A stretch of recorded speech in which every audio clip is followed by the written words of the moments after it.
If you were gonna do me, I'd already be done. But there ain't nothing you fear more than a bad headline, is there? You'd rather live in shit than let the world see you work a shovel. You can order warrants, and I'll serve them. But as long as I have days left on those dead wires, this case goes on.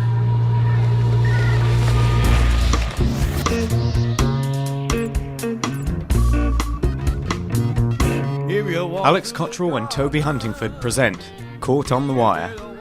This podcast is an episode-by-episode analysis of HBO's widely acclaimed TV series about the city of Baltimore, its people, and its many problems. Find more information about the show and all the episodes online at caughtonthewire.wordpress.com.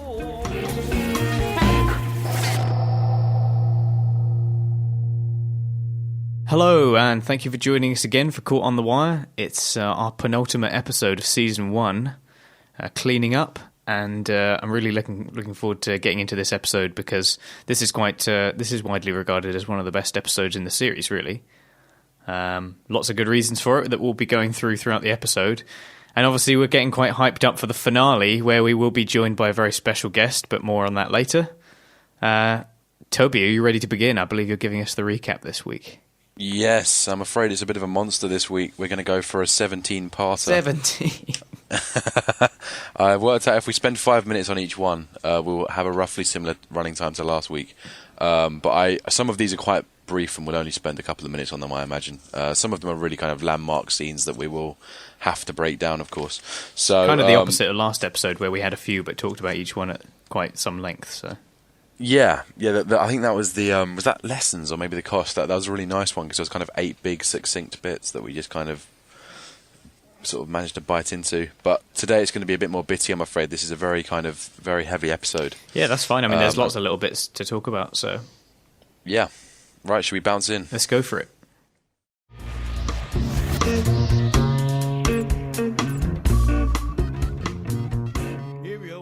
Okay, so number 1. As always, we start with the opener.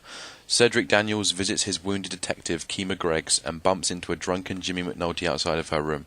He tells McNulty to go in and see Greggs or go back to work. McNulty confesses that he is racked with guilt over his role in starting the investigation in which Greggs was shot. He says that the case does not mean anything. Daniels tells him that the case meant something to Greggs and that they must continue their work and find her shooters. So McNulty kind of gives off this strangely sort of cyclic notion of who he is, where on the one hand he's admitting the fact that he's trying to make it all about himself, but by doing that he's also still continuing to make it all about himself by being kind of like racked with guilt and making that so open to everyone. On the one hand you can kind of understand his feelings, but on the other, you know, this is yet another member of the top brass giving him a bit of a talking to, and he doesn't seem to be taking much of it on board. Yeah, definitely. It's a very strange, kind of almost very obvious line for The Wire. I don't really see why McNulty needed to say that. I mean, he kind of assumes that everyone around him is too dumb to realise that it's all about him in the first place. It's just a bit of a strange line for him to come out with. And as you say, very, very kind of conflicted, because it is essentially just another step to the ego, rather than kind of a consolation card for Greggs. So it's a bit mixed. But it's quite nice to be reminded that you have this main character who is so sort of deceptively conceited. Because at first, McNulty as a main character seems so likeable when you first watch it, and then the more you watch The Wire, the more you realise that Jimmy McNulty's kind of a real arsehole, like, throughout, and like he gets away with it to a certain extent, but it gets more obvious the more you watch it. But I think like this is a scene that kind of demonstrates that because he is still making it all about him by talking about it, it just hammers at home maybe a little too hard, but I don't know. I just like the fact that it's a show brave enough to have this main character that is quite deceptively unlikable. Like, it's quite interesting concept. Yeah, absolutely. I mean, as I've been saying over season 1, it's always these Daniels versus McNulty scenes that always point out the flaws the most, because that's when he kind of really directly defies the authority. And the first time round, I was, unanimously with McNulty, and I'm kind of unanimously with Daniels on subsequent viewings. And this is kind of perhaps the most ever, really. I mean, it is McNulty at the height of arseholery. It's just classic McNulty. And I guess Daniels is got a fair bit to say here too. There's a very kind of broad attempt to mirror with the gangsters. Whoever sent those motherfuckers into the alley, he needs to get got too. So getting the dual power structures going. And I guess the thing that stands out in this scene for me as well is that the first thing Daniel says in the entire episode, or the first thing ever spoken in the episode, is that Kima has now been stabilized. That's kind of the first line. So instantly we get kind of a change of tone and a change of urgency. And it's going to be more about trying to grasp onto a status quo now, after all the shitstorm of last episode. So it's and it kind of secures the viewers that there's not necessarily a death at hand. It's more about just kind of scramble things back into order. And that's kind of exactly what cleaning up's all about. So it also really sets up the episode quite nicely. Yeah, that's a really good point.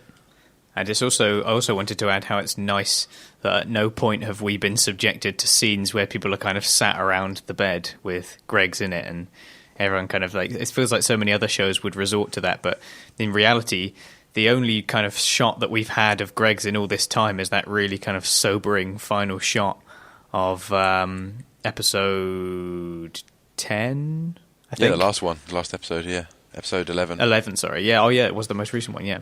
So it's kind of, there is that really kind of like sobering shot right at the end, and that's pretty much all we've seen. We've not had characters going in and out of the room. We've kind of been very distant from that, whilst at the same time it's maintained so much presence because of its knock-on effect. It's just a really beautiful kind of means of telling that story. Yeah, definitely. I mean, less is more as always, and I think this is the first episode where Greg's takes a leave of absence. Like, she's just nowhere to be seen. Yeah. This episode at all, which is a very rare occurrence for The Wire. So, it kind of speaks volumes. Sometimes forget how much Greg's is in The Wire. Yeah, it's odd. She's on the episodes, but I think her role does reduce as we go through. I mean, season 1, she's definitely kind of got the most to do, and she gradually becomes a little bit more of a doormat as we go through, I imagine. She has her soft eyes at one point. Yeah, I mean, yeah, she goes on shows all DT in homicide.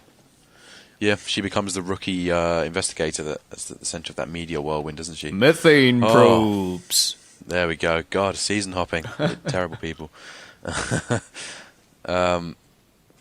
Yeah. So, should we do number 2? Yeah, let's do a number 2, yeah. Okay. Number 2. This time it's we're going for Stringer Bell. He's visiting the low-rise projects and collects the whole crew's pages, including D'Angelo Barksdale, Bodie Broadus, Pukar, Manny, Cass Sterling, all of them. He gives mobile phones and 3 numbers to Bodie and D'Angelo, instructing them that they can use the phones to organise meetings, but that all business talk will now be conducted face-to-face. Although this kind of like maybe jumps ahead a little bit because it references a later scene, I do feel like there's a certain connection between the relationship we see, albeit very briefly, between Stringer and Bodie, and then obviously later on Bodie goes to see Stringer about what happens with Wallace later on. And it feels like earlier we see Bodie kind of offer his hand and he's kind of like trying to make friends with Stringer, and Stringer like snubs him and ignores him. And then later on it feels like that compounds when we see Bodie like trying to get that respect from Stringer, and we really kind of get a sense of like Bodie wants to move up and he wants to get Stringer's respect, and I feel like that gives a certain weight to their conversation later on. I don't know, that really stuck out for me, that little bit. Yeah, definitely. I picked up on that too. I wrote that down, that there's this kind of mini subtle arc to the whole episode involving Bodie and Stringer. Yeah. And the seed's kind of planted here. And it makes the scene they have in the car later on a lot more credible, actually. And you get the sense that Stringer is kind of bowing down to his, pleas to climb up the ladder. And you see that Bodie is very ambitious within his circle. And Stringer kind of cottons onto that. It doesn't feel like a completely kind of heartless transition where Bodie was just suddenly like, yeah, I'll do that. It felt like there was a motive above that of what he was actually doing. Completely. He's going for that self-interest, and that's what made him morally, in his own self, capable of doing that act. Yeah. Or not, completely, as we see later on. I know I'm being very cryptic, but I don't want to ruin stuff later on. So we are spoiler-free, of course. So I mean, a good point. I mean, overall with this, I was just very, very impressed with the first time I went through. I mean, Stringer's just kind of ingenuity.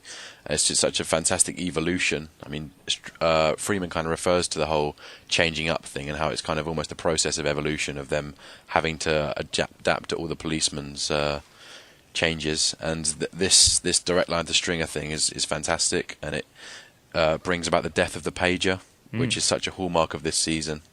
And I guess we begin the development of kind of executive mobiles, which eventually builds up into the widespread use of burners by season 3. Yeah. And we see this kind of evolution of gang tactics in play here, which is really, really nice. And then finally, in the later seasons, I suppose season 5, we kind of have Marlowe sending pictures across his phone, and we kind of get that, bringing it up to smartphones level, and we see that technological increase throughout the show. Like, it makes the show age in a really nice way. It did make me wonder, like, if this wire was still going on, what would be They'd happening? just be Snapchatting big bags of like heroin to one another. Like. Yeah. Would Stringer set up an app for like Barksdale re-ups? Hashtag spider bags. Yeah, you can track your re-up as it makes its way to you, or find your nearest Barksdale slinger. I mean, probably not, but it's an interesting to think how dated the show is from kind of a technological standpoint. It'd be like Tinder, but for people on the street. I'm trying to think what that would be. You're the man with the puns. It feels like Tinder's got a great pun waiting for you with regard to like. I'll have to have a think about that one. Yeah, we can come back to it later. We'll give you some time. And as you were saying, Poot got snubbed as well, of course. Yeah, he's pushed off pretty quickly. Although Poot did have his moment. Yeah, exactly. Didn't he? When he was the man for an hour. I guess that kind of says it all, really. He's the landsman of the drug crew. He never really. That kind of highlights how much that is a treat for him, rather than it being a kind of like, I have enough trust in you to kind of for you to show me what you're worth. It wasn't like that. It was more like letting your kid sit in the driver's seat kind of thing. Yeah, it was like a treat. Yeah, definitely. It's got definitely a much more immature outlook to the whole kind of ambition thing. Right, does that cover our little Stringer Bell section? Right, okay, number 3. Avon, Barksdale and Stringer meet with their lawyer Morris Levy. Levy tells them they need to clean up now that they know they're being investigated. He tells them to walk away from Orlando's club, as he probably told the police about it before he died. Levy asks when the trouble started, and Stringer suggests that it was around the time of D'Angelo's trial. Levy suggests that Nikisha Lyle was maybe a problem. Yes, you do kind of get a sense in this scene that Levy is kind of more than just a tool for them. He actually orchestrates their actions to some extent. Like, he's the one that kind of puts that idea forward. You know, it feels like he sometimes has as much power because he has that access to Avon and Stringer, and he has their ear. So, but at the same time, he's still so incredibly careful. Like, the fact that he leaves before they start talking about who they're going to actually kill. He kind of keeps himself legally watertight there. Yeah. Which is really really interesting, isn't it? That. Yeah. And I just thought it was crazy seeing, as you say, Levy kind of calls the shot, and then you literally see Stringer grab a ballpoint pen and note it down on a piece of paper. Yeah. I mean, he's saying probably, Nikisha Lyles. I'm sure it doesn't say kill, but we all know what it means, and he's literally sealing her fate on a little notepad right there. It's just a stick figure that he's just kind of scrawling out. And what do you know, 5 minutes later, you just get an instant direct cut to Nikisha Lyles' dead body. Yeah. It's like, there we go. It's like... efficient. It's just so efficient, such a tight operation. I mean, so businesslike. And just so removed from the actual kind of sentimentality of it. So, yeah, unbelievable level of routine. And, of course, we get Stringer's locking the door as well. I think the first of many foreshadowings of his eventual death. Yeah, it's really kind of... They make a real point of it. Or rather, Idris Elba makes a real point of it by kind of, repeating it. And, it's quite it really is heavily implicating what's to come, especially, like you say, we see it many more times. Absolutely. And the other thing I noticed about this scene that was quite chilling is both Avon and Stringer come to this... You see their faces go through it as they think about people that are making them vulnerable. And they both kind of arrive on this Wallace face. But it cuts out just before they start discussing it. And you're like, oh, God. Like, you know exactly where that conversation went. They put Wallace on that notepad, but it kind of switches away just before, just to kind of add to the impact. And it's easy. It's quite easy to miss.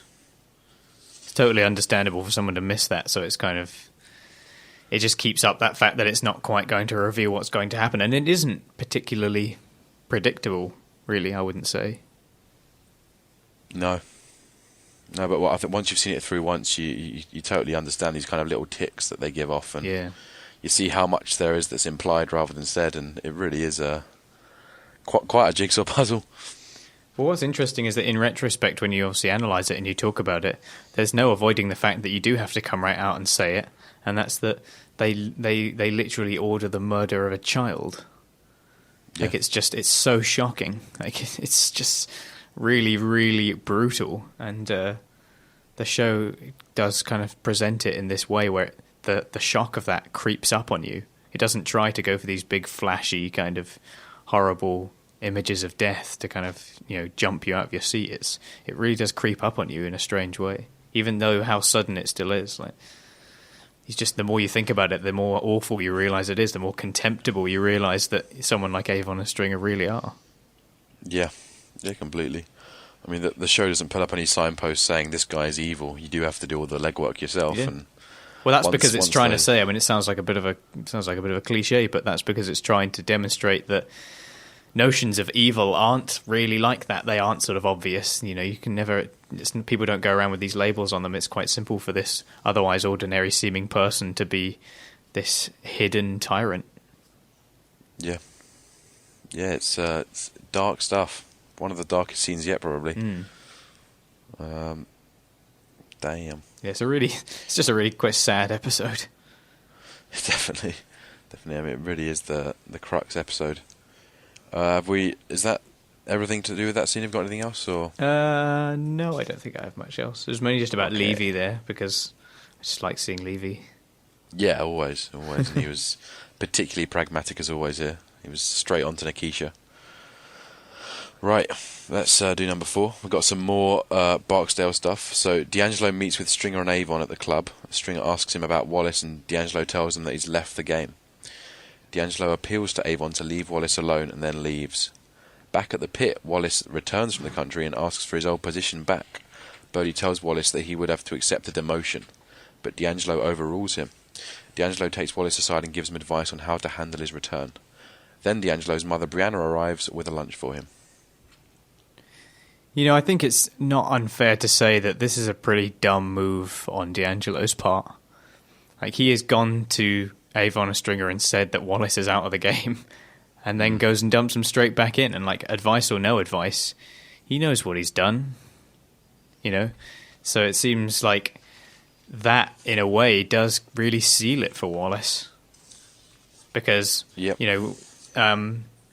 Stringer actually says to Bodie later on, it kind of really does seal it in a way. It's like, I thought he was out of the game, and now he's coming back in, and he's already a suspicious person. He's dropped himself right back in it.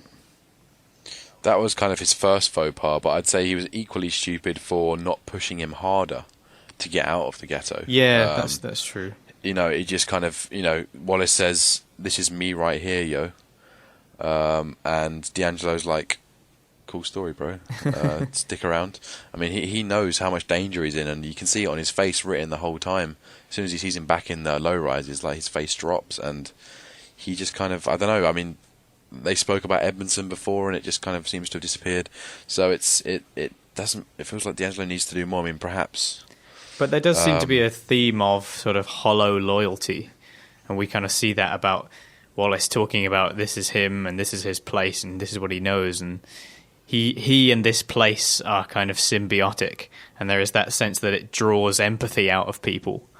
And in D'Angelo's case, even though he is very concerned, we see him not really press him very hard, which is telling of the kind of environment that it is. You don't question that kind of loyalty.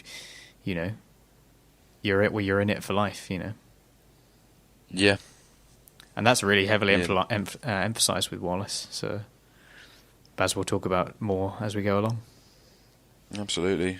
And I guess we see Brianna here as well for the first time, who's a fairly important character. I think she mainly is introduced here just to give Wallace an excuse to quote the epigraph. This is her first appearance, right? Am I getting that right? Definitely. Yeah, she gets some fried fish, I think, from Sterling's, is it? Something? Yeah. And it ain't on the east side, so Wallace don't know it. This is me right here, yo. There we go. So, an interesting epigraph. And I guess this scene also kind of looks a bit at Bodie more, and We see as soon as Wallace comes back, Bodie kind of assumes some second-in-command authority by telling Wallace that he'll have to be a lookout as he buck town. And you can kind of see that this almost grew out of his executive mobile that he was given. Yeah, he's kind of like feeling, he's feeling masculated by that phone. Definitely. And obviously D'Angelo, with a lot of loyalty for Wallace, puts him straight back on the money if he wants it. Clearly, as that's kind of his approach to keeping him in the game, I guess, make him slightly less expendable.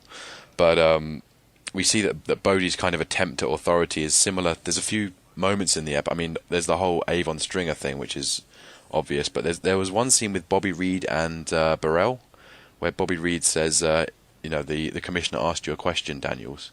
It's kind of the same idea that there's this second in command trying to establish some sort of power. Yeah, just trying to prove that even though I'm not completely in charge, I want you to give the impression that I could be. Yeah. It's plausible that if they weren't in charge, that I would kind of logically be the next person with authority, stamping that down. Constant fight for the crown. Right. I mean, I don't really have much to say about the whole Stringer Avon Wallace discussion scene. I mean, that's kind of fairly straightforward, isn't it, really? Yeah. We already know what the characters think. It's more just there to make that meeting happen. Yeah, it kind of had to be shown, that one. And perhaps one of D'Angelo's biggest faux pas, as you say. Yeah, he doesn't really help himself, though. Right, should we whack on number 5? Yeah. McNulty arrives at the detail office as Lester Freeman fits Shardene with contact lenses. Freeman tells McNulty that their surveillance is faltering because the Barksdale organisation is changing their operating procedure. He's sent Prez out of town chasing the paper trail. Freeman suggests that they have Shardene wear a wire into Avon's club. And this is, of course, the scenes with Freeman's really utterly unsubtle flirting. Oh, man, that horrible line that I've never really noticed before, where Shardene says, "Dag, y'all are in focus," and then he's like, "Well, what man wouldn't be?" It's just like, oh! It was proper cringeworthy. Yeah. It's almost kind of surprising how tame the other guy's reactions are. Yeah. It's weird because the first time through you kind of think, oh, he's a charming guy, he gets away with it, but then the more you watch it, it's just plain creepy, isn't it? Like, oh dear. But, cool Lester Smooth, I guess. Yeah. And there's a lot of speaking here about the whole changing up thing, so that's clearly them getting the whole cleaning up idea down from the start. And we now see that the wire has kind of died, and it's all about the idea of Shardene being this wire on foot is their only viable way to continue with the investigation. Yeah. So she's kind of being exploited in the same way that Stringer exploits Bodie, or Wallace, for whichever way you want to see it, and kind of to execute a successful change-up in their operations. And we kind of see how people get outmoded. Only the difference is that on the street, when you get outmoded, you get killed. Whereas in the police, when you get outmoded, in the case of like Sidner, for example, he just has to go back to his old job, go back to his old department, mate. It's kind of that really it's really staring you in the face, that contrast. Yeah, I think Carver completely sums it up next episode, isn't he, when he says, they fuck up, they get beat, we fuck up, we get pensions. They, completely nail it then. It's just a very uncharacteristic Carver line anyway. War's end. Yeah. I still think that's shit. I still think that's a rubbish line. They needed to give little hints that Carver was going to big places and Herc wasn't, so they gave him occasional insight. I guess that was it. Right, on to the next one then. Yeah, sure. So Daniels meets with Deputy Commissioner Burrell and Bobby Reed, who we've seen a couple of times now, to discuss his investigation. Burrell feels that the case is over now, that the wiretaps have gone dead. Daniels argues that they still have time remaining on the court order, so they should keep up the surveillance. Burrell tells Daniels that he will not need so many men and orders Daniels to return, some people, Santangelo and Sidner, but allows him to keep Freeman and Prez. Daniels is satisfied, as both men he keeps have proved valuable over the course of the investigation. So it's yet another scene with Daniels and Burrell butting heads. Yeah, we have a lot of them, and this is maybe like the this is maybe the best one so far. No, there's actually a second one in this episode, which I'd kind of call Burrell Daniels' final round. Oh, with Clay Davis? No, there's actually a third one after that, when they talk about shoveling shit. Yes, like the ultimate Daniels par at the end. Oh yeah, where like, it has. Yeah, no, sorry, I'm thinking of that one. Yeah, where it kind of has that, Yeah. that shot and it kind of pans into this profile of his face as he's talking. It's really kind of intimidating in a strange way. Yeah, it's definitely the culmination of all this Daniels Burrell battle is in that scene, and I do love it. I mean, we'll come to it in a bit, but there's 3 Burrell versus Daniels moments here. If you were gonna do me, I'll already be done. Yeah, that dirt finally comes back to haunt the show. Yeah, oh man, it's good stuff. But this is the one with Bobby Reed where they're just talking about. I think the main crux of this scene is that, despite Burrell's little birdie telling him things, he still doesn't know that Freeman and Prez aren't humps, and he manages to make do the detail some good by accidentally sending home the bad guys. Well, Sidner's not a bad guy, but he's certainly not as proactive as Freeman and Prez, and he's more of an on-foot copper than a kind of a paper trail copper, which is what this case really needs. So they send back the right guys inadvertently. And all Sant'Angelo knows how to do is urinate at the wrong time. Pretty much. Maybe his skill is just making it last really long. I don't know, but he goes home, and then that's that. Really, you don't really see him much again. That's kind of the end of his reign as a slightly major character. Yeah, he's all done with. But yes, after that, after the first butting heads between Burrell and Daniels. Yeah, I think the main part of that one is just Daniels is obviously just trying to contain his mirth after being told he gets to keep Freeman and Prez, and then we have I've forgotten his name already. Bobby Reed. Bobby Reed, that's it. Really forgettable character. We have his moment where he's trying to sort of do his "I'm the second in command," trying to seem like the first in command. Yeah. But other than that, I think that's about it. Yeah, I mean, he even suggests that Daniels faces promotion here because someone's retiring in the Northwest or whatever. Oh, yeah, that's right, yeah. And we see that Daniels therefore faces promotion behind the bullshit of the dope on the table.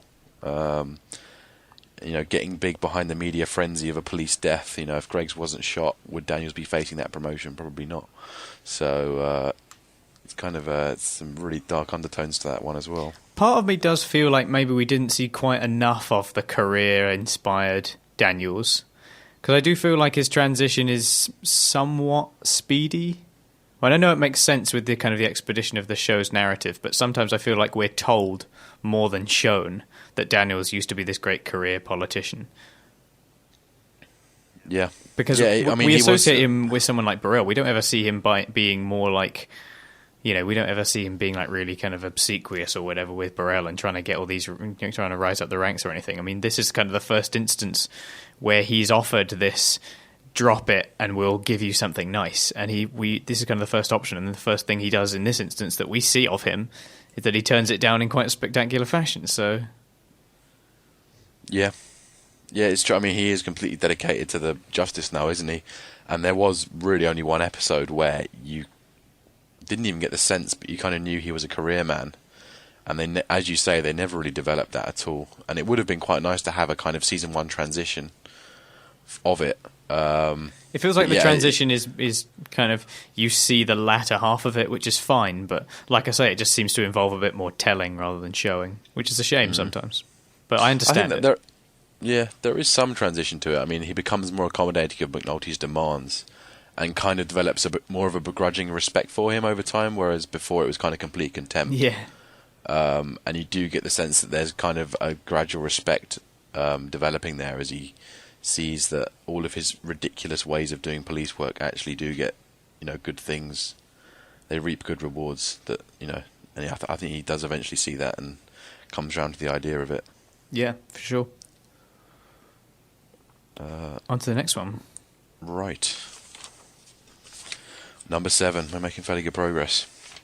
So this is the Rhonda Perlman bit. She meets with the state's attorney, Demper, I think, who is worried about the Barksdale investigation looking into campaign donations. So Perlman he gives her evidence of return contributions from unknown sources from his own offices to hand over to the detail. Perlman's distressed that her investigation is worrying about her superiors. It reflects poorly on her, and she denies any knowledge of the actions. As the records are public, no one had asked for her assistance. It does feel like there's a certain level on the ladder that we reach in The Wire in terms of like being near the money, being near the power, being near the mayor or whatever. You do get this sense that once you reach this certain level, everyone just becomes so kind of incessantly slimy. You kind of do get that from the state's attorney to some extent. Yeah, Demper doesn't feel like the nicest guy in the world. I mean, this is our first introduction to him. He's the guy who's eventually superseded by Rupert Bond, I think, who's actually a much more developed character. He comes along in season 4, and he kind of turns around the attorney department. But Demper is a bit of a slime ball, and yeah, I mean, he obviously this is a bit where I guess this is what Prez is doing in Annapolis, isn't it? He's pulling off these finance reports, and that kind of raises alarm bells, and all these government types are giving back their drug money in case any shit comes to them. So it's a strange one. It took me quite a while to work out what was going on here. Actually, it was one of the more very heavily political scenes that you need to kind of have your head screwed on to work out what's going on. Yeah, kind of. You do get a sense that sometimes doing these gestures to try to make sure that it's seen that you are clean in some way actually highlights the potential issue a little bit more. It's a bit of a catch-22 for someone in that situation. I mean, it's easy to say, well, they shouldn't have done it in the first place. I mean, of course not, but it's interesting to try and see how different characters try to wangle their way out of those situations. We do see a lot more of that later on. Especially with Carcetti. When it comes to Carcetti and you see it firsthand in season 4, it's beautiful. I love those scenes. Definitely. I mean, as fishy as it is giving back the money, you kind of know that legally they're covered because they can always claim that, oh, we received this money by accident, therefore we gave it back. You know, there was no intent here, and they've clearly thought it through as the safest option. So it's very, very sneaky. And of course, he names the previous episode as well. Oh yes, he mentions the hunt. Yes, yeah, good point. Something I've completely forgot about. Yeah, so even the characters understand kind of the microcosm of the show. There was a hunt last time. Yeah, not loads to say about that one. No, I mean there wasn't much to it, but it felt like a fairly important bit of story that we had to go to. So Shardene attempts to infiltrate the office of the club while wearing a wire. She has little success in obtaining pertinent information. Later that night, beat officers find the body of Nikisha Lyles. Bunk reports the murder to the Barksdale detail office, and they realise that Wallace may be in danger. Daniel scrambles to organise his men to locate Wallace, and then Freeman offers to let Shardene stay at his apartment. I really like the scene, obviously, where Shardene is obviously in the club and trying to hide the wire and trying to get a listen in. There's a really nice shot where we see Avon in the mirror and we get this nice glimpse of him. It kind of ties into this trying to get little tidbits of information. It's literally just like him, half of his face like framed in the mirror, and it's like this nice glimpse of him whilst he comes through. I feel like it kind of tells that story of just trying to get a little shot of him, just try to hear a little something. I mean, presumably Freeman, if he heard that, had no idea who it even was. It's kind of nice to see these two worlds just get so close together and still not quite touch. Yeah, and I mean, absolutely, and the nerves on Shardene's face were very, very believable. And you can understand why she's absolutely frightened. I mean, it's pretty exploitative of the police to do this, and I mean, there's a fair amount of danger here, really. So I've said it before in a previous episode, but I do think that the actress for Shardene does a pretty good job. I think it's quite a believable character. Yeah, absolutely. And in a cast full of believable characters, that's saying something. Yeah, and it's a shame she's utilised so little later on. I guess she's kind of reached her end by this point when she escapes the Orlando's game. Yeah, that's true. But as Avon comes out of the room during that scene you spoke about, he says, you guys talk too much, man. And it's kind of an almost exact, a knowing nod to what's going on down below. So you might as well have come out and been like, do not talk about any drugs. Exactement. Although they Definitely. probably wouldn't even... Well, actually, no. That's true. I don't know what I'm But saying. he may have also been talking about Herc and Sidner, who couldn't stop chatting about chili dogs. Oh, yeah, that's a good point. Yeah, you guys talk too much. Yeah, that's really nice. Those scenes completely hinged on one another, so that was another kind of transitional point that I thought might have been intended. Yeah, that's a good spot. And this is so classic Wire, isn't it? It's like the attempt at humour is just having the subject character of the scene distracted by an inane argument. Happens so many times. It's never normally that funny, but it does feel quite natural. So they talk a lot about sucking on mama's titties and all the rest of it. So they keep it boisterous. I'm just trying to grasp Freeman's insult as well. I mean, Ivy Leaguers seems like a compliment. Because isn't the Ivy League the sort of the US version of the Russell Group? There's kind of like the top universities. Oh, right. I didn't hear Ivy Leaguers. I heard a different word. I thought he said Ivy Leaguers. I heard an Ivy something else. I don't know. Yeah. He's got on the subtitles, I guess. Yeah, I heard Ivy N-word, so I'm not sure. I need to look it up, really. But yeah, I don't know. I would have to delve into that later when we have got more information. Yeah. And then it's great how quickly, seeing the detail here, how quickly they cotton on to all the moves, and they're not quite ahead of Avon, but they catch up very quickly. Like they understand the mind of the criminal perfectly. And McNulty instantly says Avon's cleaning the house all the way once they find Nikisha Lyles. And people start questioning why they shot her now, and Freeman's like, well, now they're vulnerable, and they instantly cotton on to Wallace. Well, it was actually Bunk, wasn't it? What about the boy? And it's just great seeing these police that are so smart, and they completely clock onto things, at the right time. And it was tragic how slow they were for Wallace in the end. Just didn't quite make it. It was kind of silly for Wallace to head back home, though.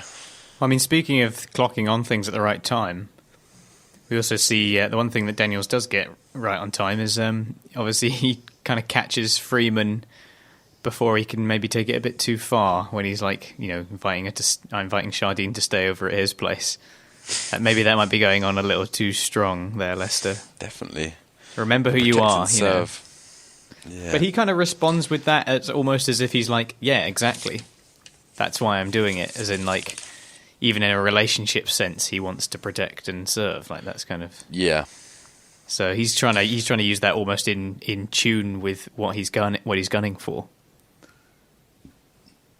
Yeah, it's pretty weird, definitely.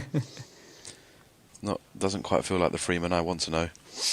Yeah, he kind of goes from this really kind of somewhat respectable, kind of tucked away, really knowledgeable, really kind of sage-like guy to just suddenly being a little bit of a creep, and you're like, oh. It's a little bit kind of off-putting. Definitely. Shardene's very receptive. That smile starts to look a little bit different. Yeah, a slow-mo of that wouldn't be unappreciated. Slow-mo zoom. Be more creepy than the Daniels blinds. Do you know the Daniels blinds slow-mo? Which bit's When that? Oh, yeah! It's where he's, the one where he's looking at McNulty outside the window and the blinds go down. That's really sinister. You get some different music behind that, and it's a very different scene. Yeah. So... Did you go behind my back? Detective McNulty. Oh, there. But yeah, this scene is just great. It shows us how everything's connected with Greg's as well. Wallace getting shot is because of Greg's getting shot. The hunt kind of creates all this pain. Yeah. And then, as you said, this state of emergency is also an excuse for Shardene to get into Freeman's bedroom. On not too savoury terms, I'm sure. Yeah. And also, this is the first time we see Bunk in the detail room, which I think is a fair landmark. Is it really? He does he eventually becomes like a member, doesn't he, in the second season of the detail? But he's stuck to homicide until now. He's clearly gradually fusing the ideas together with Bunk. Well, I guess it's just because the homicide and narcotics, like they're in Baltimore, they're so heavily linked. I mean, in any city, really, they're heavily linked. But it just seems like the two can't stay apart, because where there's drugs, there's murder, and where there's murder, there's usually drugs. So, absolutely, yeah. So it's a nice development. Things are moving forward. On to the next one then. Yeah, number 9. Right, Daniels is called into a meeting with Burrell and Senator Clay Davis.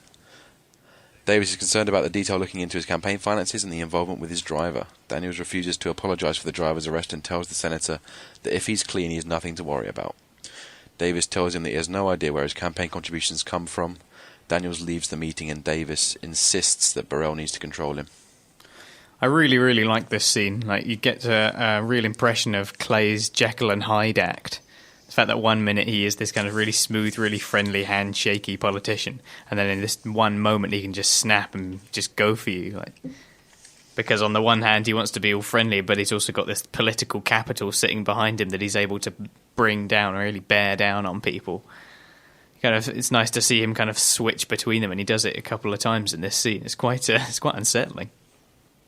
Yeah, absolutely. I mean, this is the least of the Clay Davis manic period. I mean, he does kind of go absolutely mental. He starts ranting around the whole office in later seasons, but this is kind of the warm-up phase, I guess.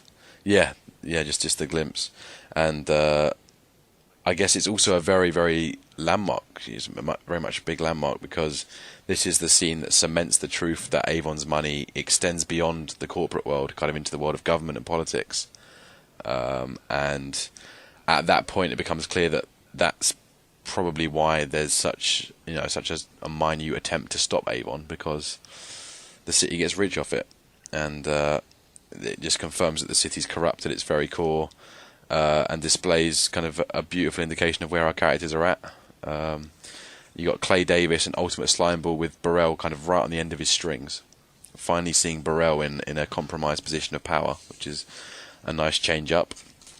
And then Daniels brilliantly refusing to crack under the pressure, but without being directly defiant of Burrell. There's a really nice balance there, and there's this massive elephant in the room that everyone has to dance around, more so than any other scene, really. So for me, it was a fantastic little moment. And you begin to understand the mindset of these people at this level when they're saying that, do you think we know where the money comes from? As if that's meant to be like a legitimate reason for taking it. Yeah. Like, I don't know where it's from, but I'm going to take it. What's wrong with that?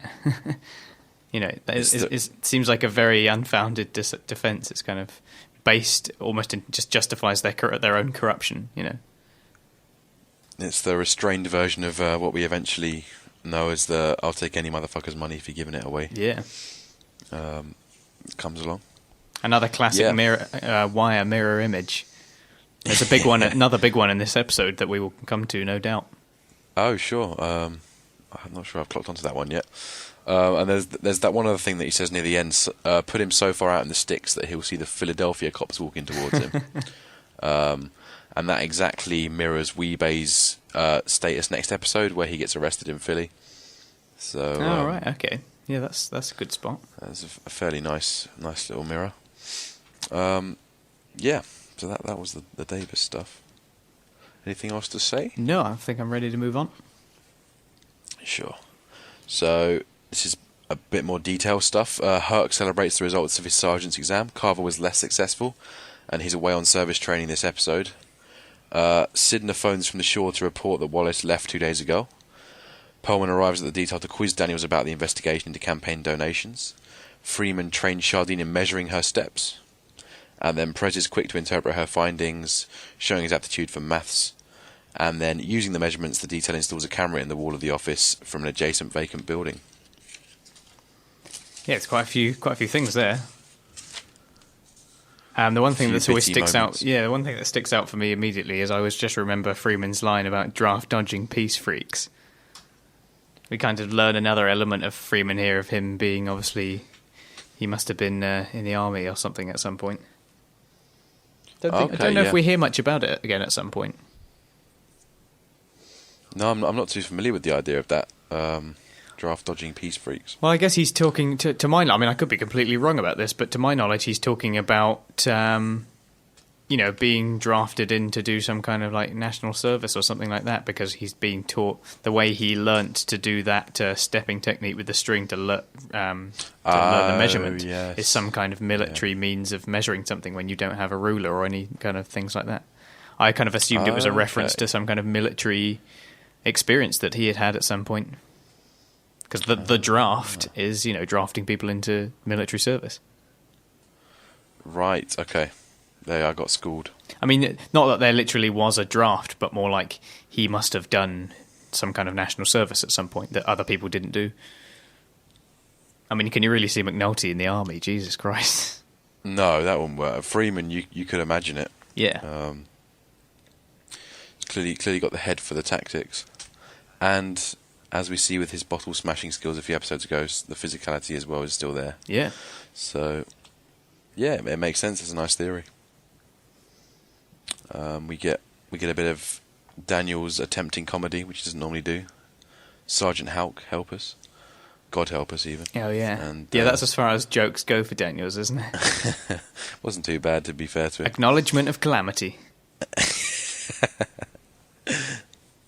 And we also see cleverly that by not telling Rhonda about the whole campaign pool that Prez is doing in Annapolis, they saved her ass from the accountability of it. Since the drug money was returned out of fear, so it was actually quite a good move that kept Rhonda out of the firing line. Yeah. And then there's quite a nice scene where she looks on with bewilderment as Herc and Sid are kind of uninterested. What Shardene takes some steps tied up around the office, which is a fairly nice kind of out of context scene for us. They're trying to do their best not to just sit there and leer, basically, but they don't do a very good job of containing themselves. Yeah. Basically. It's funny. And then obviously there's the calling forward to Prez, the maths teacher, in season 4 and beyond. Yes. Absolutely. With the he kind of see Herc's reaction. All her steps. Yeah. Well, Herc also knows what big hands mean, apparently. So, but yeah, it's definitely a nice bit of foreshadowing. Doesn't it seem a little strange that they put that camera in the office, but they don't seem to have to go through much legal proceedings to get there? It seems like a camera would be more than just a wire. Like, why haven't they used a camera before? It seemed like they were just like, hey, let's put up a camera, and it was like as simple as that. Why haven't they done that already at any point? Yeah. They know where people were hanging out. Why did they need to have someone sat on the roof if they could have put a camera up there? Yeah, that is true. Unless it was kind of an illegitimate attempt, final kind of dying breath attempt at getting something. It's never really suggested that it's underhanded. Yeah. Or that it's against code. It does seem a little bit sudden for them to just be like, let's use a camera. And everyone goes, yeah, as if it's the kind of makes sense. And it's like, if it makes that much sense, why are you only using it now? That is very true, particularly as Burrell kind of closed up everything to do with new investigation techniques. He literally allowed them to listen to dead wires, and that was it. So maybe there's some kind of legal precedent that, is not being explained here and obviously hidden within the subtext of the knowledge of the writers of the show who know about the kind of police, like the sham CDS charge, for example. Maybe it's just another one of those elements where it's like, in reality, the law is that you can film a private room with probable cause, but not a public space or something like that. I don't know. Yeah. I mean, it was a completely vacant, derelict building next door, which makes it easier. And it's a tricky one, isn't it? I mean, they definitely had to drill that hole. It wasn't like they could just kind of pretend that they had found a hole in the wall. Yeah, I mean, they drilled into somebody's private property. I mean, even if you have reason to believe that, it's a den of inequity in some way, you don't... that doesn't automatically give you the right to do it, which is fine if they're going to do it underhanded, but it wasn't really suggested it was like that. Everyone seemed very much on board for it, and there was no sense of what do we need to do in order to achieve this. It just felt like everyone understood what they were doing straight away, as if they'd done it 100 times. It's like, why are you only doing this now? Yeah, it was definitely brushed I over. thought that was a bit strange. Yeah. Yeah, I'd class that as a plot hole, really. I mean, with a show that so diligently explains the proceedings behind everything that happens with it, it was a bit of a brush over. So yeah, good catch. Definitely. What else is there in that little section? There was quite a few little bits. Is there anything we not covered? That was it, really. I mean, we have the bit where Herc talks about his big hands, which I thought was quite funny. And no one seems to respond to his question. Everyone's just like, I'm not even going to dignify that with a response. Yeah, it was the sergeant's exam stuff. So obviously you get Herc getting very, very eager, kind of emasculated by it. And then Carver is absent for the whole episode, which is quite strange. But we know that he didn't really do as well as Herc did, which is kind of unbelievable. We also get the whole Wallace catch-up thing. Like they find out that Wallace has left 2 days ago, and that was it really. I think we've covered everything else. We've covered Shardene's steps, Perlman arriving at the office, Prez's math skills. Yeah, let's press on then. Yeah. Right. Okay, we get into the big stuff here. So Bodie reports to the towers after getting a call on his new phone. Stringer arrives and asks Bodie about Wallace. Bodie tells him that Wallace has returned. Stringer asks for Bodie's opinion of Wallace, and Bodie tells him that Wallace is weak. Finally, Stringer orders Bodie to kill Wallace and checks that he has a gun. As Bodie leaves, Stringer calls him a soldier. And after Bodie tells Poot about his task, Poot insists that Wallace is using narcotics and therefore is not an informant. Bodie counters that if Wallace is using, then he's unreliable and has to go anyway. And finally, Bodie concludes that if they do not carry out Stringer's orders, they would be out of the business anyway, and Wallace's death is just part of the game. So yeah, obviously we touched on this a fair bit already. This is kind of the psychology of justifying the death or rationalising it at least. And we see the different approaches of Poot and Bodie as you spoke about earlier. Yeah, we see that obviously. I mean, this just builds up the fact that initially we see Poot as being incredibly reluctant, obviously, and Bodie's going for that self-interest, and we've already touched on his motivation and his likely desire to have respect from Stringer. And it's a nice scene, actually, that thing in the car where they're chatting and, Bodie's getting built up. He feels like he's getting his chance to really prove himself to the top dogs. Yeah. Prior to this point, it's not all that... I don't know, it's not all that clear what kind of relationship some of the lower lieutenants have with Avon and Stringer. It's not really clear how much they know them or see them. Did they used to know these people really well and then they ascended to this position and thus became more boss-like, or have they only ever known them as this boss? I mean, obviously this is just stuff that we don't know. We have to just assume. Yeah. Yeah, it's nice to see that there's kind of like across the staff spectrums they meet across, sort of thing. Whatever that means. So the high end meets the low end. Is that a Brent Council thing? Staff spectrums. Staff spectrum. That public sector is really bleeding into you.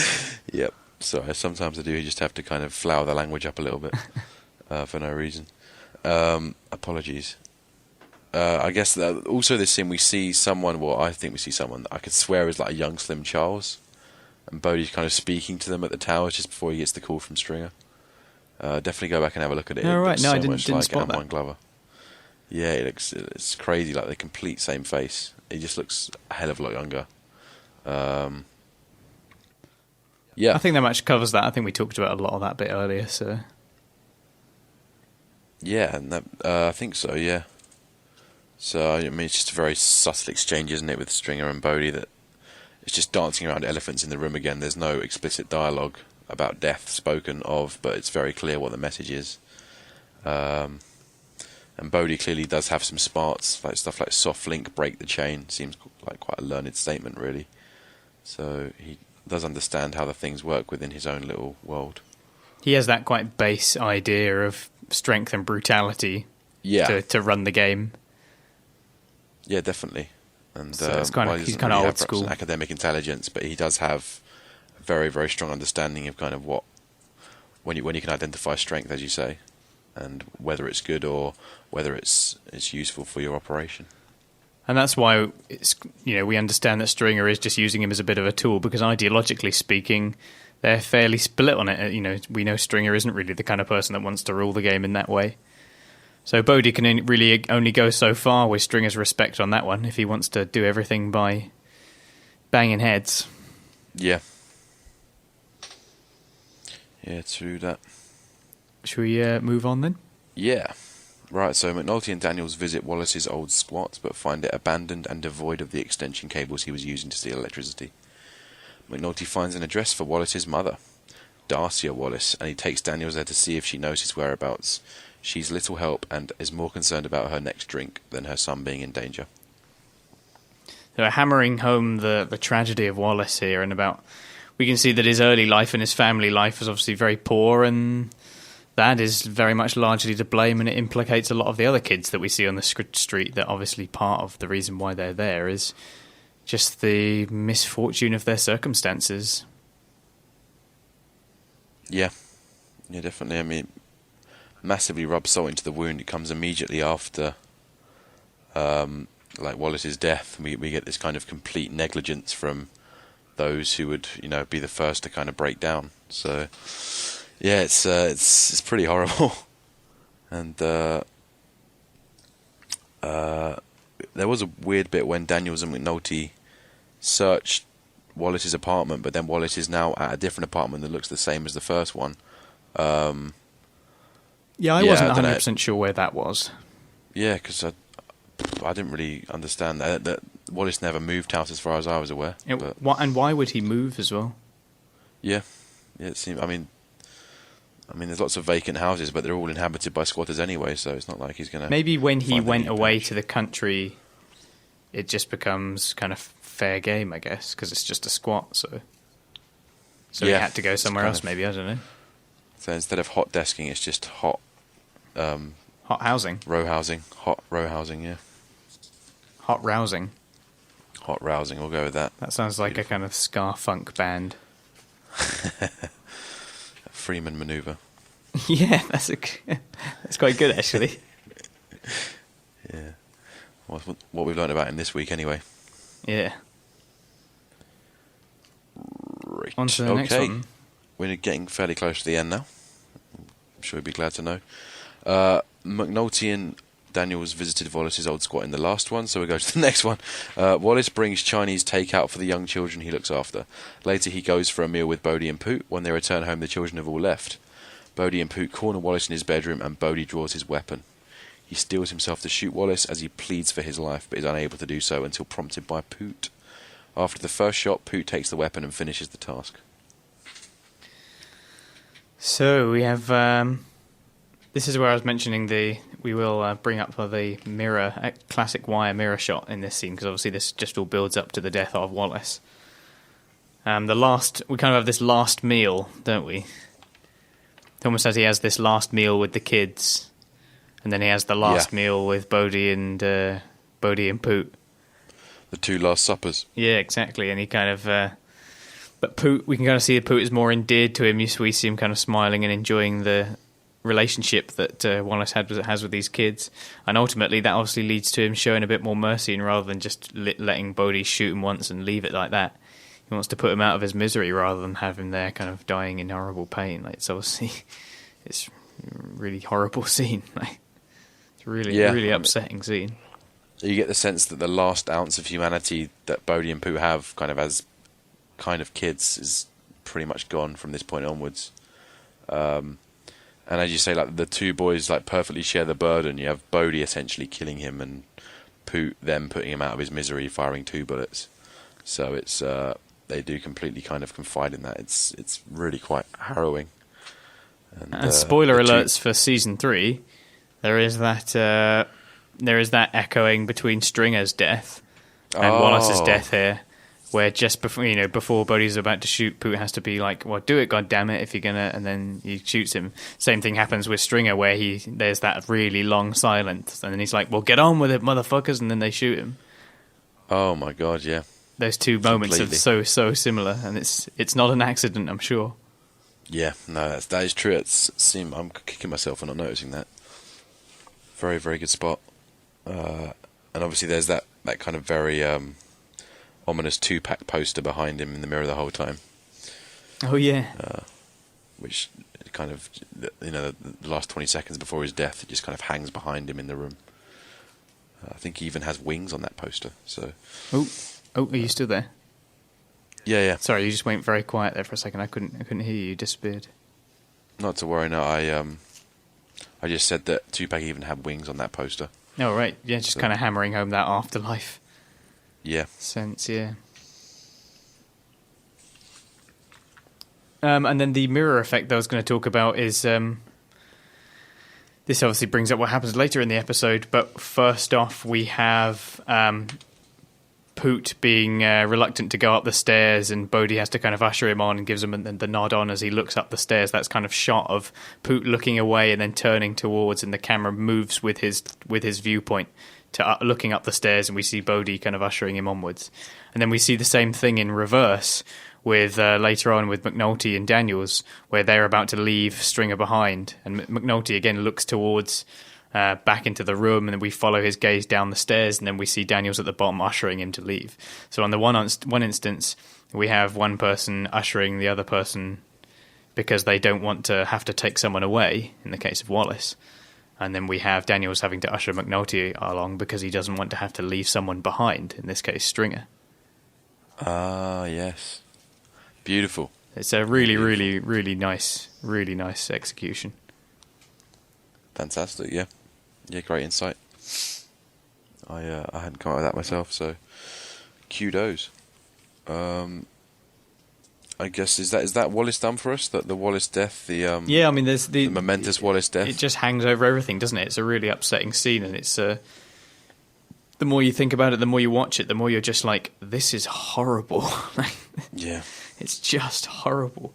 And like I say, it creeps up on you. It's weird. Some shows it feels like they were really trying to hammer home they're killing children, but in this one, it just creeps up on you, and you're like, they're issuing the death of this kid who is totally innocent, who doesn't even really want to be involved, but at the same time is utterly institutionalized into his environment, and even when given the chance to get out of something incredibly horrible, doesn't even know what to do with the opportunity when he gets it. It's heartbreaking.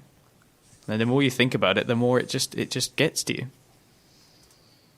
Absolutely. Yeah, it's absolutely grim. So yeah, let's move on. As heartless as it may sound in that Let's context. hope the next one has a bit more. That's kind of the point of The Wire, though, isn't it? It's just another tragedy in a big sea of tragedies, and we have to move on. Yeah. So. Well, that's what Bodie says to Poot. Yeah. That's pretty much his justification. It's the game. Right. Hopefully, this one's got a little bit more positivity to it. Does Clay Davis have a bubble bath? Because I think that's the only thing that's going to save it for me right now. Oh man, that mental image is just at the top of the pile. Yeah. Blowing big sheet bubbles. Going she. Yeah. Oh man. Oh dear. Right. On that lovely note. On that note, yeah. The next day, Avon arrived to clear his office at Orlando's, and the detail is frustrated at once more being a step behind. Poot has his girlfriend report a dead animal in Wallace's apartment the next day so that the body will be found, and then Bunk is the one who catches the murder and investigates the scene. Is this the bit where Freeman spots the newspaper story? Have we done that bit yet? That's a bit after. Is that after that? Okay, I'll save that. Yeah. So yeah, this is obviously where we have.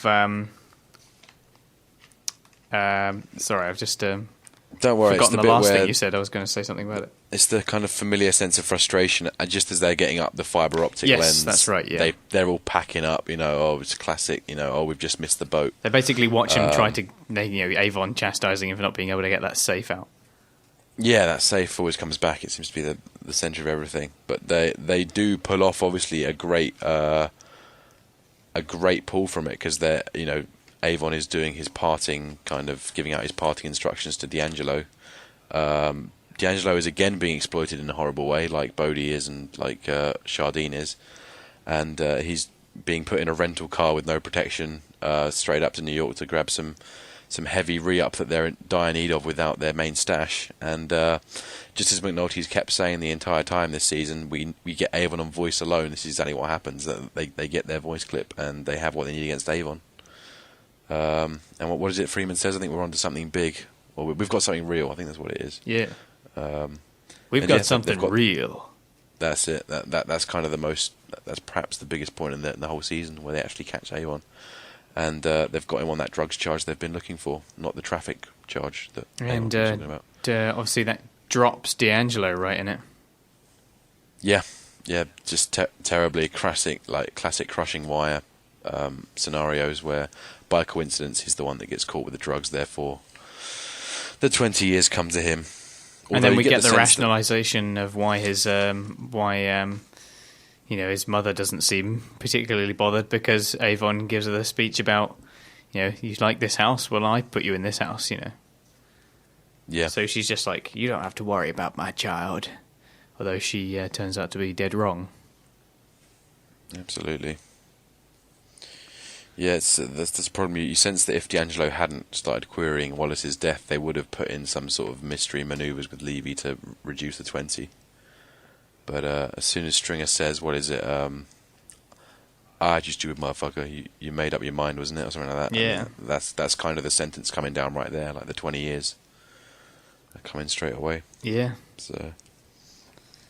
Yeah, there's no doubt Levy could have pulled something decent there. It's a shame we don't get to see that, really, but obviously it makes sense in terms of where the narrative is heading. So, yeah, right. We've only got 3 left. Okay. So let's whack them on.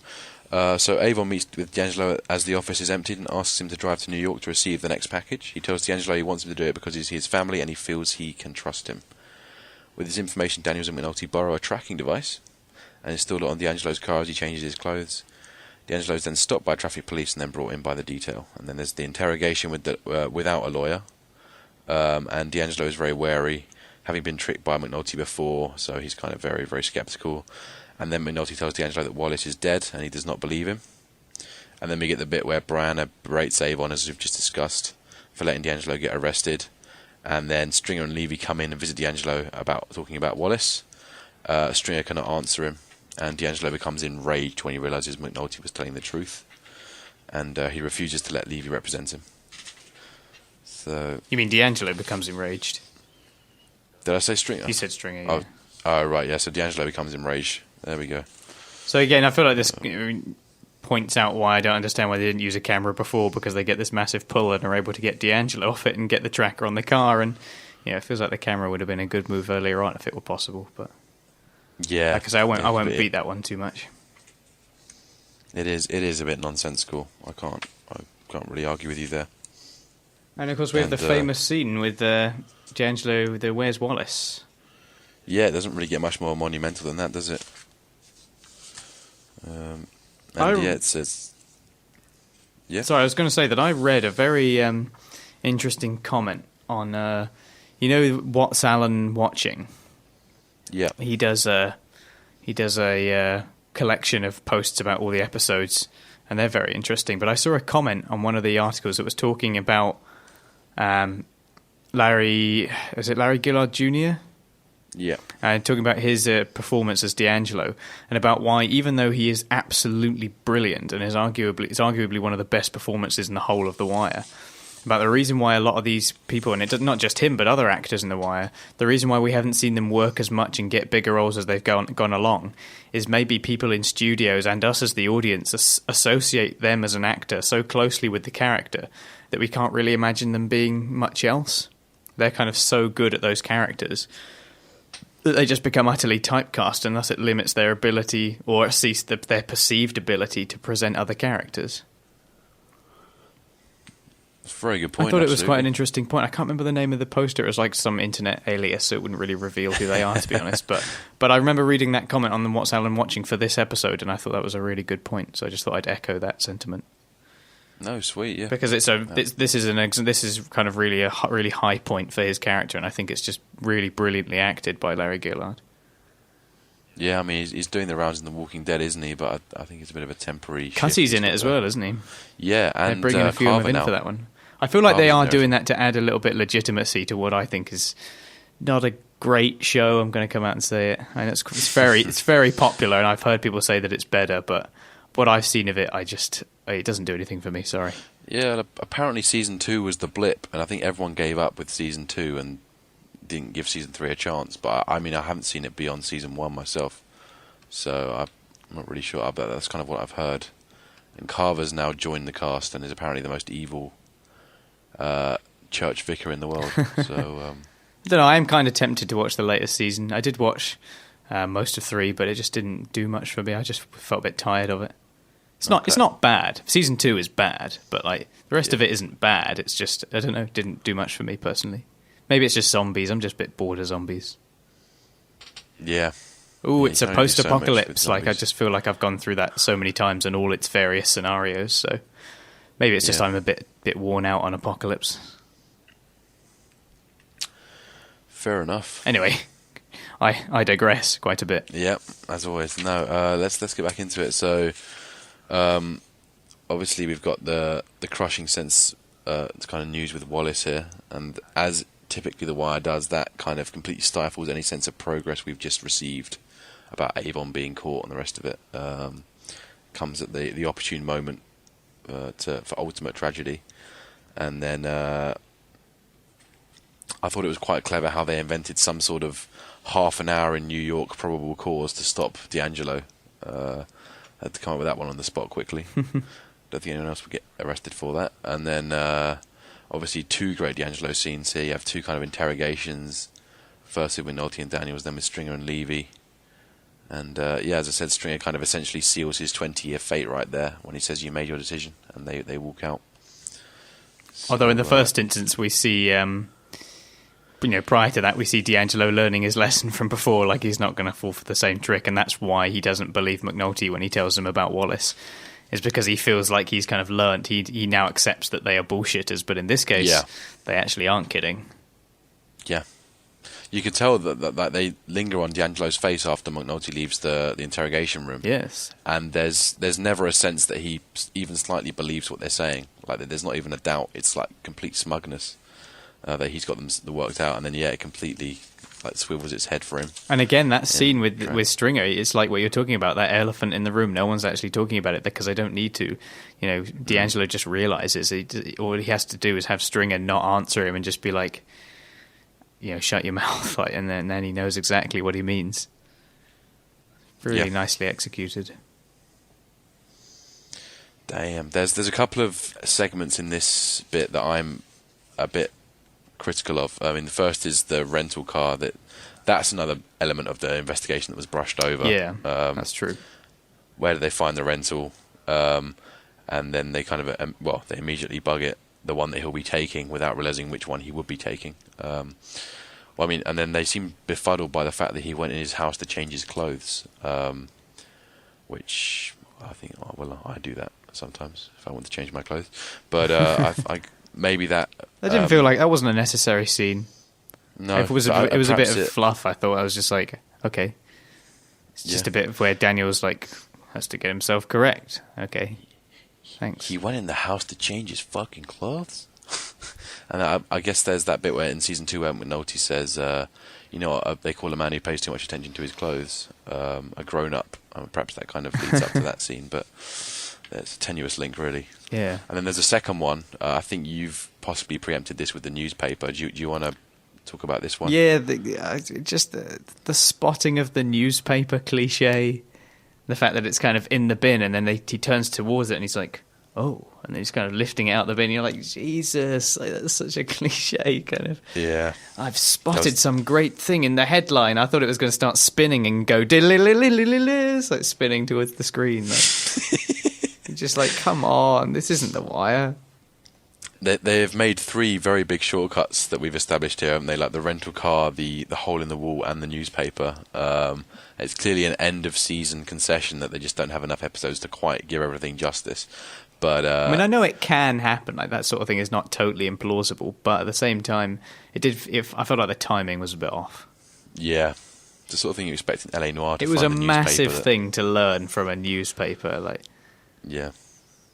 They tried very hard to make it seem natural with like Prez eating the fried chicken very unambiguously, kind of just centered on him with his big newspaper roll. And did he not spot that? Would Prez not see that? Like, he's the one that went all the way down to Minneapolis to look into all that stuff. Yeah, it'd be much better if he just came up with the news himself, that he just discovered it, or even just someone reading the paper on the subway to work or whatever. Like, it just felt it's too much.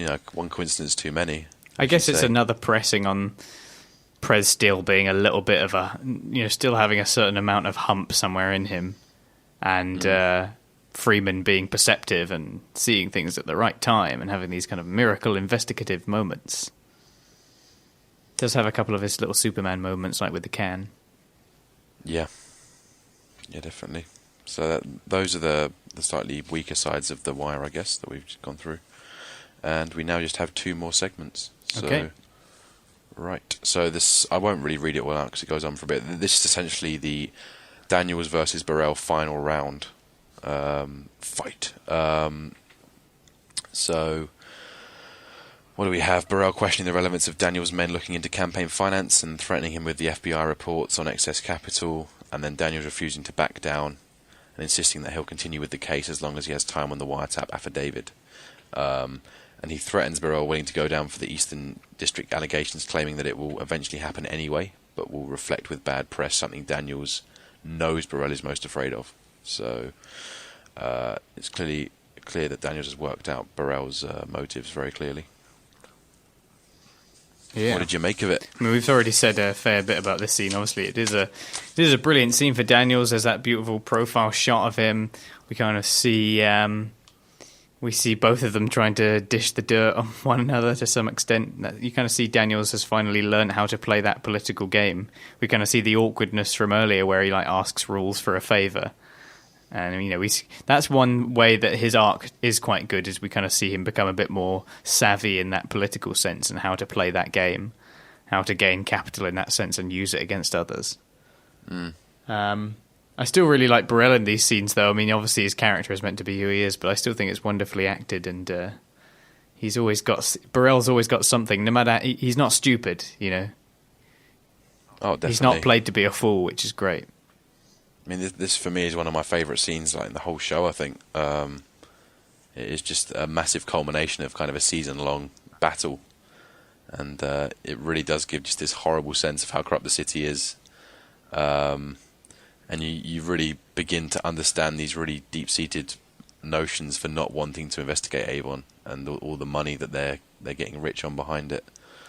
And it's just great to see Daniels so admirable in the face of kind of his dirt resurfacing and giving him that ironic salute at the end. Was a lovely way to finish it off.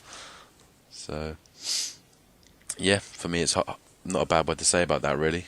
Yeah, that's a great scene. Yeah. Right, shall we quickly finish off with the SWAT team preparations to arrest Avon?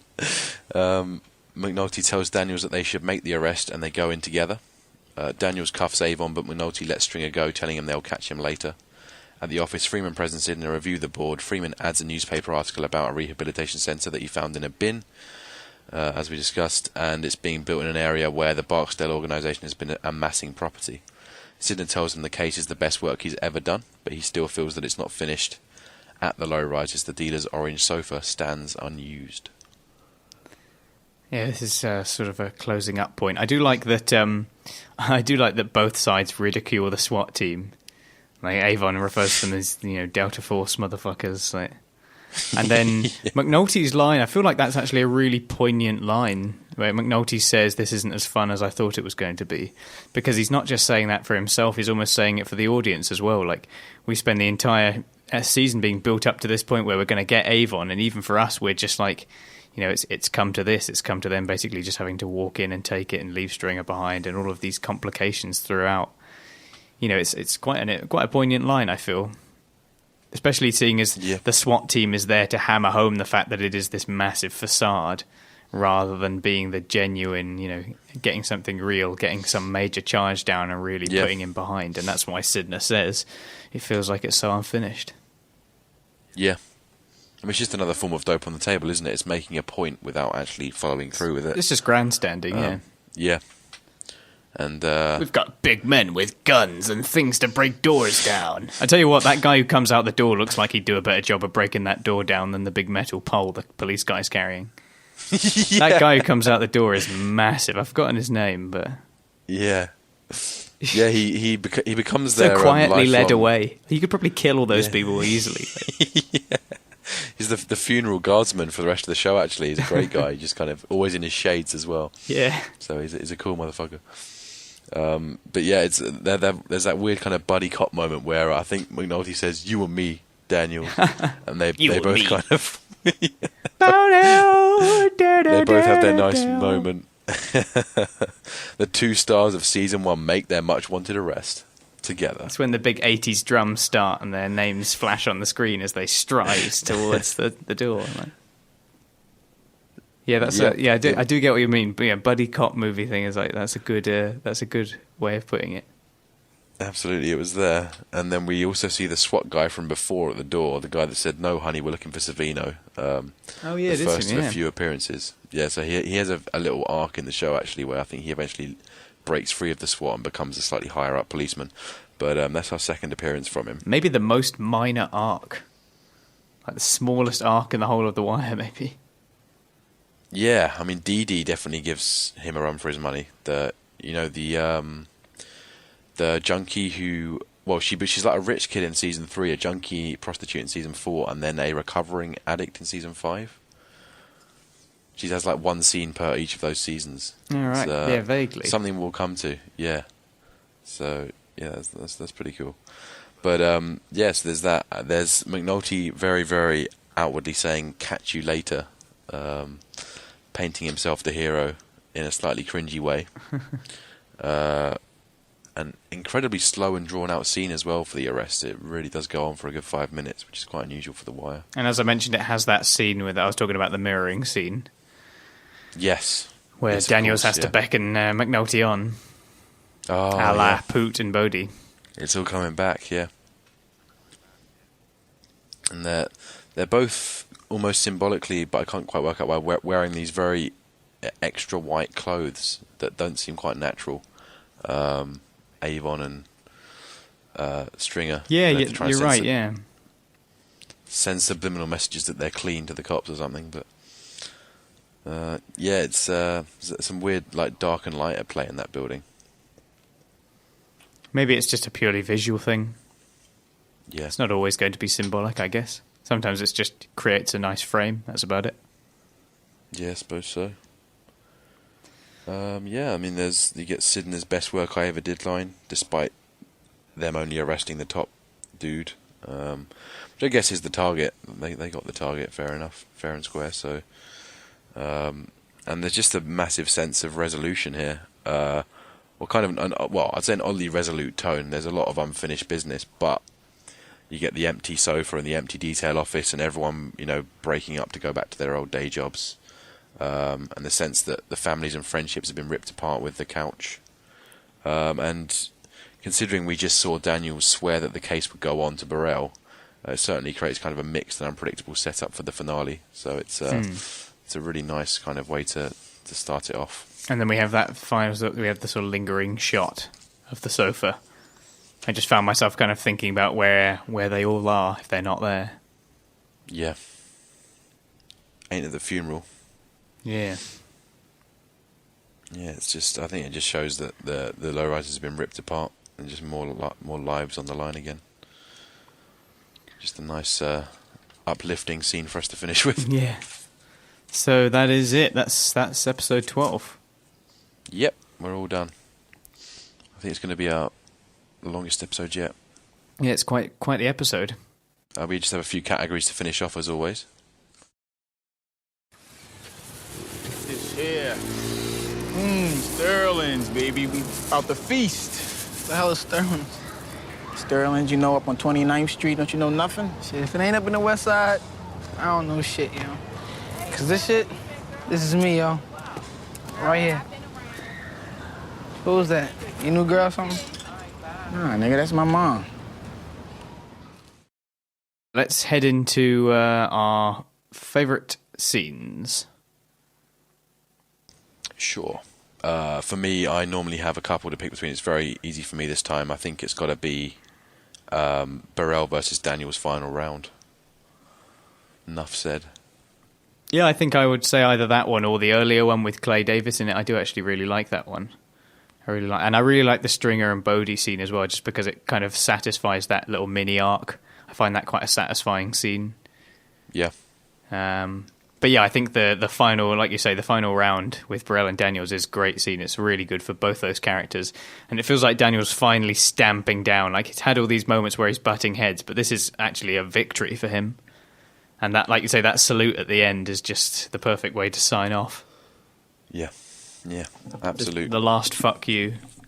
Yeah, it's so satisfying. And I just think I love the whole shoveling shit quote that he comes up with on the spot. I mean, it's just such a fantastic kind of critique of his character. So with that in mind, let's look at favourite characters then for this episode. See, this is less focused on the ensemble, but it was very focused on a select few main characters, and it's very difficult to pick between them. I had Daniels, Stringer, Burrell, Avon, Freeman, D'Angelo all pegged in there as very, very active characters who show a lot of interesting things this episode. Generally speaking, in terms of acting performance, I don't really rate Wallace that much, but I actually thought he did a surprisingly good job at the end with his death scene. Yeah. I think generally he's not actually that good, especially when he's walking around going, "Oh, where you're at, I always thought that was really kind of just not very good acting. It's just a bit lazy. But then the scene where he actually, he's like pleading for his life and stuff, it's harrowing, like it's spot on, so it's kind of interesting. Yeah, no, he definitely nails the death scene. Like the tears feel so genuine. For me, we see him as this little kid that he is, Yeah, absolutely. It's a tricky one. I mean, Bodie shows a lot of. This is the first time Bodie really shows some guns as well in The Wire. I think I'm going to have to pick I think this is the third time I picked Daniels, but Daniels really, he is the king of season 1 for me. And yeah, that's fair. In this episode, he really, really got his guns out again. And yeah, for me, I'm going to pick Daniels. I won't give Wallace a little honorary mention, unfortunately. I can't quite bring myself to do it. Yeah, I think that's totally fair. I mean, like you say, it really is Daniel's season in many ways.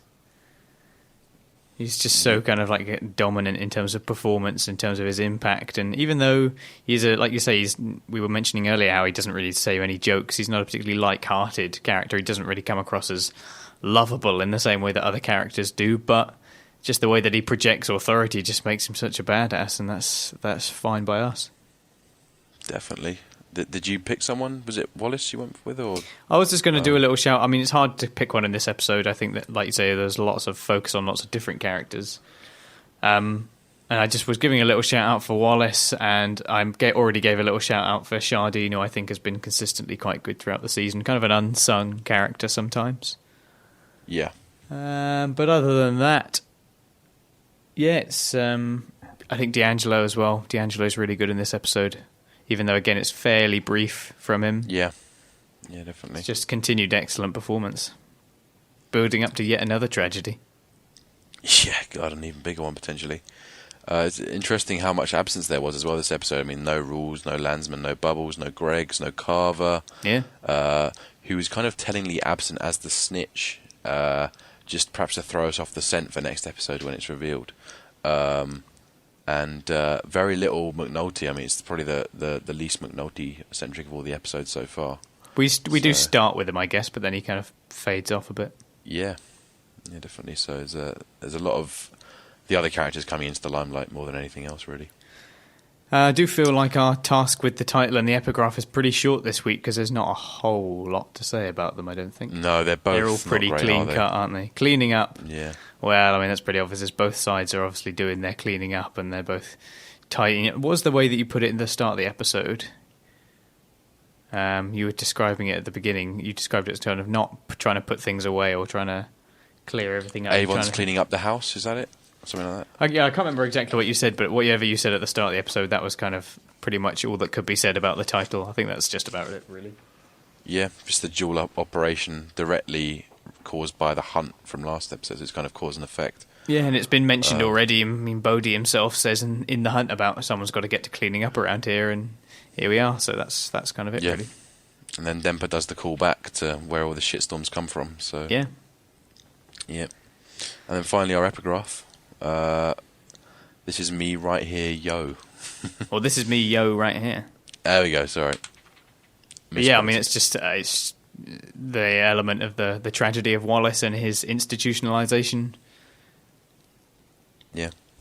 And obviously it's him pleading a for his wider life. theme. Yeah, so everyone, it kind of speaks to everyone in the Wire, apart from Omar, perhaps. And I just thought it was kind of crap that he came home because he was bored. You feel D'Angelo really should have been more forceful with him and told him to move on. But or said, as if you Wallace come says, back, I'm not going to put you on the stash because of, that's not a good idea. You're supposed to be out of it. Like, yeah, Yeah. it feels like D'Angelo is just a bit silly to just be like, yeah, okay, you can come back. Like, he's just been way too soft on him, way too generous. Oh, he believed in the almighty epigraph and didn't want to compromise it. So Too good a soul. yeah. Well, I guess that closes us up. Unless there's anything extra you want to add. No, I think that's everything. It's been a great episode. Yeah. So thank you very much for joining us again, and check us out on caughtonthewire.wordpress.com. We're going to be dealing with our finale next week, which is really exciting. We're going to be revealing who will be joining us. All of that will come next week. It's going to be a good one. It's going to be really good. Oh, yeah. Definitely join us for the finale. It's going to be a great episode. Probably quite. I mean, this has been a fairly long episode, but I dare say that one will be even longer. Yeah. So yeah, we're not no skimping on the content. That's for damn sure. But yeah, until next week, where we'll be joining you for the final episode of season 1. Thank you very much for joining us. Goodbye. What you know about Baltimore?